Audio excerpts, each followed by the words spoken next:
I saw a commercial and have been seeing it on TV repeatedly where Chapel Supply makes a statement, water is the new gold and we are treating it as such. Indeed, the water supply for a community is vital for economic development and for the citizenship, for washing and laundry and bathing and other needs. Drinking water, of course, is a high priority. The City of Alva is a member of the Northwestern Oklahoma Alliance, and their leader, Mr. Brent Kissling from Enid, has organized what we call the Northwest Oklahoma Water Supply Action Plan. And we've been meeting and we'll start meeting regularly in Enid to discuss the future of water in Northwest Oklahoma.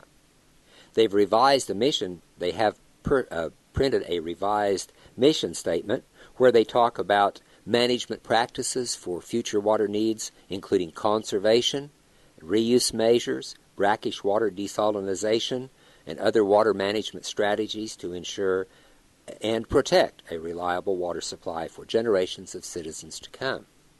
Our well field went offline last year as a result of a power outage, and the citizens of Alva discovered just how critical water supply is.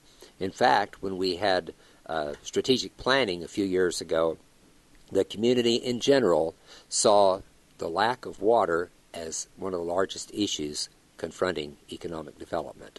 The oil industry uses it, the community uses it, and it's also wonderful for recreation if you could have a reservoir. And of course we haven't any in northwest Oklahoma. Well, you could talk about the Great Salt Plains, but it has become sedimented to the point that it's no longer useful for boat recreation and may at some point in time become a saltwater marsh. So that's not something that we can depend on as a source of water.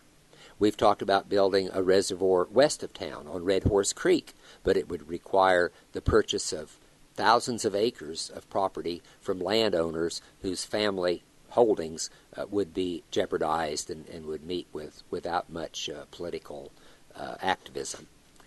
When we look at the future of water in the whole Northwest, we find that Alva and Fairview and Enid all draw from an aquifer, which is an underground layer of water in sandy soil, called the Cimarron Terrace, and it's down by the Cimarron River about 21 miles south of here.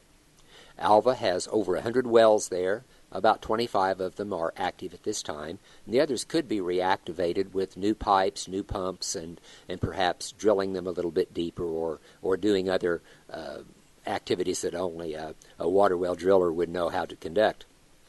But Enid's using that aquifer as well, and as a matter of fact, it only recharges from rainwater. Add to that the fact that the farmers, shall we say the agriculture producers in the area, fertilize the soil. Their animals fertilize as well, and that nitrate works its way into our water supply in sufficient quantities in some areas that the water has to be blended at the well field in order to make it safe for human consumption. And let me assure you, our water is tested regularly to make sure that the nitrate level is not too high. We have to pump it all that distance to Alva, we chlorinate it, and we deliver it to our water towers. And we have some lines that are pressurized to prevent low pressure, and pressurizing a line just means putting a pump on it. Now, what would happen if Enid grew substantially in population, or there were an industry there that would require an increased amount of water? Well, that is taking place. Koch Industries is building a $1 billion addition to their fuel oil refining capability over there, and that will require extra water. Fortunately, the city of Enid is finding ways to recycle water, yes, probably sewer water, and drain off water in order to supply some of their needs. But that plant will require additional water, if for nothing else, the employees alone. As the plant grows, so will the population of Enid. Housing is a problem in Enid, so we know that an increase in their water needs is going to result. So they are looking at a pipeline from Kaw Reservoir all the way to Enid. Now you might ask, is the capacity of Kaw Reservoir up to supplying Enid as well as Stillwater, Ponca City, and 10 other communities that currently use it as their source of water? Well, the Corps of Engineers will have to answer that question. Add to that the fact that it exists in land that belong to sovereign nations, Indian tribes, and I recall at least one Native American cemetery that had to be moved before the reservoir could be filled. So when Chapel Supply says that water is the new gold, we need to treat it as such, and we're not sitting idly by. Alva has drilled some non-potable water wells out north of town to supply untreated water to the oil industry. We're looking at improving our well fields by reactivating some of the wells and providing generating capability should the electricity go off in the future.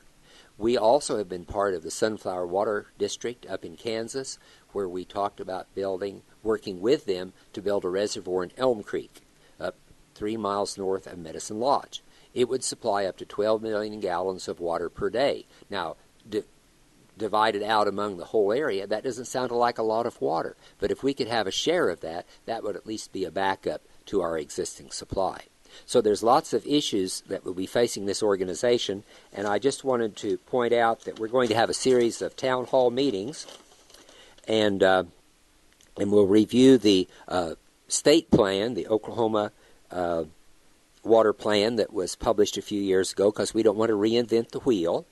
And these town meetings will take place in various communities. Right now, the players that were at the meeting day before yesterday are the Canton Lake Association, City of Enid, Fairview, Alva, agricultural producers, and Brent Kissling, who works for the Enid Economic Development Program. They're planning on holding 10 public meetings to discuss the analysis and findings and prepare a report summarizing the results. So when we get a chance to attend those public meetings, rest assured that your community leaders will be there, and we hope to involve the rest of the community as well.